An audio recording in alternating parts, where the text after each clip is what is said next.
अस्सलाम वालेकुम स्टूडेंट्स, उम्मीद करता हूँ कि आप सब खैरियत से होंगे। So as you know that we have completed our chapter and only the long questions which were remaining in our last lecture. So today we are going to discuss about the long questions. मैं आपको जो है वो निशान लगवा देता हूँ कहाँ कहाँ पे आपके लॉन्ग क्वेश्चंस हैं। कुछ लॉन्ग क्वेश्चंस जिनको थोड़ा एक्सप्लेन करना है वो भी हम डिस्कस करेंगे। So let's start the lecture.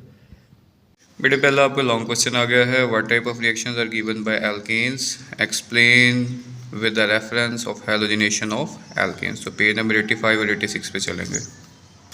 यहाँ बेटे पेज नंबर 85 पे आपने केमिकल रिएक्शन से स्टार्ट करना है और नेक्स्ट पेज नंबर 86 पे आपको ये हैलोजिनेशन दिया गया। तो ये हैलोजिनेशन सारा आपने एक्सप्लेन करना है कंबस्शन से पहले पहले। सेकंड क्वेश्चन आपके पास है, alkanes are the source of heat, explain it. Page number 86 पे आंसर है। इसमें बेटे ये कंबस्शन वाला आपका लॉन्ग क्वेश्चन है जो कि सारा का सारा आपने एक्सप्लेन करना है यहाँ तक यूजेस ऑफ मीथेन से पहले। नेक्स्ट बेटे आपका क्वेश्चन नंबर 3 है, prepare the following as directed. इसमें सबसे पहली प्रेपरेशन जो आपसे पूछी जा रही है that is ethane from ethene. ठीक है, आपने एक एल्केन प्रिपेयर करना है एल्कीन से। तो पेज नंबर 85, 84 और 85 पे इसका आंसर है। यहाँ से बेटे आपने हाइड्रोजनेशन ऑफ एल्कीन्स से आपने स्टार्ट करना है, एल्काइंस को आपने डिस्कस नहीं करना। तो ये सारा आपने एक्सप्लेन करना है। उसके बाद नेक्स्ट पेज नंबर 85 पे आपने जाना है और आपने यहाँ तक जो है वो एक्सप्लेन कर देना है। ये नीचे वाले दोनों रिएक्शन आपने एक्सप्लेन नहीं करने हैं। सेकेंड है बेटे आपके पास एसिटाइलिन फ्रॉम टेट्राहेलाइड। तो पेज नंबर 92 पे आंसर है। यहाँ पर बेटे आपने आ जाना है डीहाइड्रोजनेशन ऑफ टेट्राहेलाइड्स। ये सारा आपने एक्सप्लेन करना है जिसमें एसिटाइलिन की प्रेपरेशन दी गई है। तो आपने यहाँ तक ये सारा एक्सप्लेन करना है, सिर्फ डीहाइड्रोजनेशन ऑफ टेट्राहेलाइड्स को। नेक्स्ट बेटे है carbon tetrachloride from methane. Page number 86 पे आंसर है। इसमें बेटे आपने ये हैलोजिनेशन को एक्सप्लेन करना है। आपने जो है वो मीथेन से स्टार्ट करना है और यहाँ तक आपने कार्बन टेट्राक्लोराइड तक आपने स्टार्ट करना है। ये सारी जो है वो आपने equation step by step explain करनी है इसके अंदर। नेक्स्ट है बेटे ethylene glycol from ethene. Page number 90।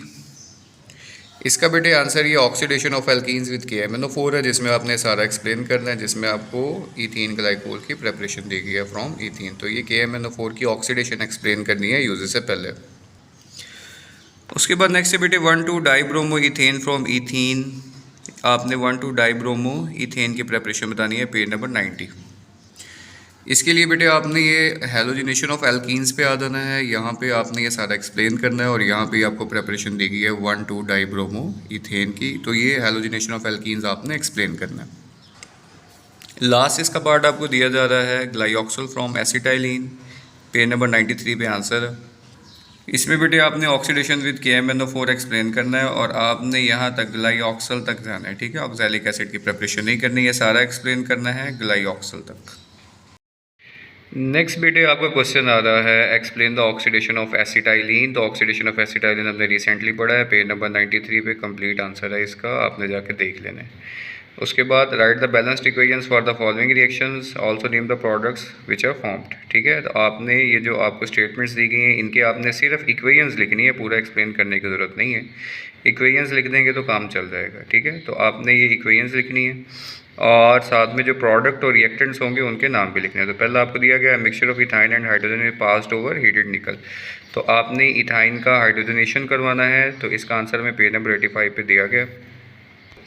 बेटे पेज नंबर 85 पे आपने ये दो इक्वेशंस जो हैं वो लिख देनी है और इनके जो प्रोडक्ट्स बन रहा है वो भी आपने लिख देना है। ये आपके पास एक इथाइन है या एसिटाइलिन है। ये एसिटाइलिन है जिससे आपके पास इथीन बन रहा है, इथीन से आपके पास इथेन बन रहा है। ठीक है, तो ये आपने प्रोडक्ट्स के नाम भी लिखने हैं।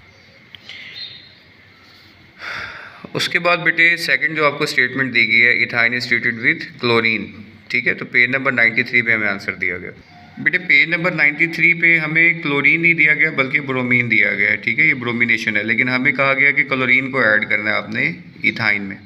तो यहाँ पे आप सिर्फ ब्रोमीन 2Br2 की जगह सिर्फ 2Cl2 लिख देंगे और यहाँ पे आपने ये जो 4 ब्रोमीन लगे हुए हैं इसकी जगह आपने 4 क्लोरीन ऐड कर देने हैं। तो टेट्रा ब्रोमोइथेन की बजाय वो टेट्रा क्लोरोइथेन बन जाएगा। रिएक्शन सेम होगा, सिर्फ ब्रोमीन की जगह आपने क्लोरीन को लगा देना है। जहाँ जहाँ ब्रोमीन है वहाँ वहाँ आपने क्लोरीन लगा देना है। इक्वेशन ऐसे ही रखनी है आपने। नेक्स्ट है बेटे ethyne is burned in air. इसके जो है वो पूरी एक्सप्लेनेशन दी गई है, तो वो मैं आपको जो है वो बताता हूँ। अभी ये सेपरेट से हमें करना पड़ेगा। इसके लिए बेटे ये इथाइन बर्न इन एयर, आपको पता है बर्न इन एयर, एयर में जो है वो ऑक्सीजन होती है, ऑक्सीडेशन का प्रोसेस होता है। तो आपने क्या करना है, इथाइन जो कार्बन ट्रिपल बॉन्ड कार्बन है, दूसरा नाम एसिटाइलिन है, उसमें आपने ऑक्सीजन ऐड करनी है। तो ऑक्सीजन के ऐड होने पे क्या होगा, वहाँ पे कार्बन डाइऑक्साइड प्रोड्यूस होगी, वाटर प्रोड्यूस होगा, और बर्निंग से आपको पता है क्या प्रोड्यूस होती है, हीट प्रोड्यूस होती है, just like alkene and alkene. तो ये इक्वेशन बेटे दी गई है, इसको आपने एक्सप्लेन करना है, जिसमें ऑक्सीजनेशन करनी है, ऑक्सीजन को ऐड करना है। तो इसकी पिक्चर भी मैं आपको शेयर कर दूँगा। उसके बाद इस पोर्शन का last question, ethyne is pass through bromine water. तो इसका भी 93 पे आंसर दिया गया है, उसकी इक्वेशन देख लेते हैं। इसके लिए आपने ये ब्रोमिनेशन वाली इक्वेशन लिख देनी है। 93 पे आपको ये इक्वेशन दी गई है जिसमें टेट्राब्रोमोइथेन बन रहा है, तो ये आपने एक्सप्लेन कर देना। बेटे लास्ट में जो आपका लास्ट पोर्शन बना हुआ है क्वेश्चंस का, क्वेश्चन नंबर 24 का आपका जो है वो पोर्शन बना हुआ है, explain briefly why does butane undergo substitution reaction, there are millions of organic compounds, acetylene undergoes addition reaction in 2 stages, alkynes are more reactive than alkanes.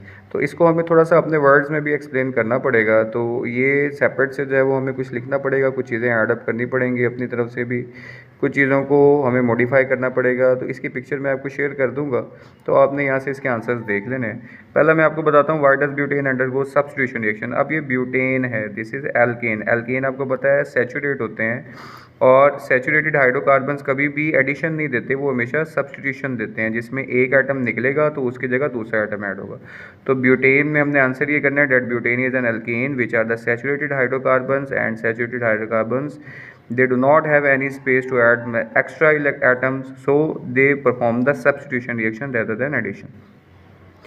उसके बाद सेकंड क्वेश्चन दिया गया, there are millions of organic compounds. तो millions of organic compounds क्यों हैं, आपको पता है कि ऑर्गेनिक कंपाउंड्स में हाइड्रोकार्बन्स जो हैं वो पेरेंट कंपाउंड्स हैं, आगे उनके डेरिवेटिव्स भी हैं, फिर कार्बन्स कैटिनेशन का प्रोसेस भी शो करते हैं, आइसोमेरिज्म का भी प्रोसेस है, मल्टीपल बॉन्डिंग करते हैं।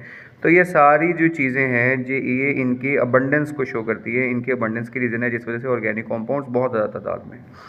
इसी तरह से एसिटाइलिन का दिया गया, undergoes addition reaction in 2 stages. Acetylene का जो आपने देखा था एल्केन्स की प्रेपरेशन के अंदर, तो वहाँ पे डबल स्टेप के अंदर जो है वो 2 स्टेप में रिएक्शन क्यों होता है, क्योंकि एसिटाइलिन में ट्रिपल बॉन्ड होता है। पहले एक बॉन्ड ब्रेक होगा तो वो ट्रिपल बॉन्ड से डबल बॉन्ड में कन्वर्ट होगा, देन डबल बॉन्ड जो है वो सिंगल बॉन्ड में कन्वर्ट होगा नेक्स्ट स्टेज में जाके। तो ट्रिपल से डबल और डबल से सिंगल, ये 2 स्टेजेस के अंदर कन्वर्ट होता है, क्योंकि एसिटाइलिन में ट्रिपल बॉन्ड है। इसी तरह से alkynes are more reactive than alkanes. Alkynes जो है वो आपको पता है ट्रिपल बॉन्ड होता है, 2 पाई बॉन्ड होते हैं जो कि वीक बॉन्ड होते हैं, आसानी से टूट जाते हैं, एडिशन ज़्यादा फास्ट देंगे। एल्केन्स पे आएंगे, सिंगल बॉन्ड होता है, सिंगल बॉन्ड सैचुरेट होता है, ब्रेक नहीं होता। इस वजह से एल्केन्स जो हैं वो पैराफिन्स भी बोला जाता है, लेस रिएक्टिव होते हैं, जबकि एल्काइंस में 2 वीक बॉन्ड होने की वजह से ये ज़्यादा रिएक्टिव होते हैं।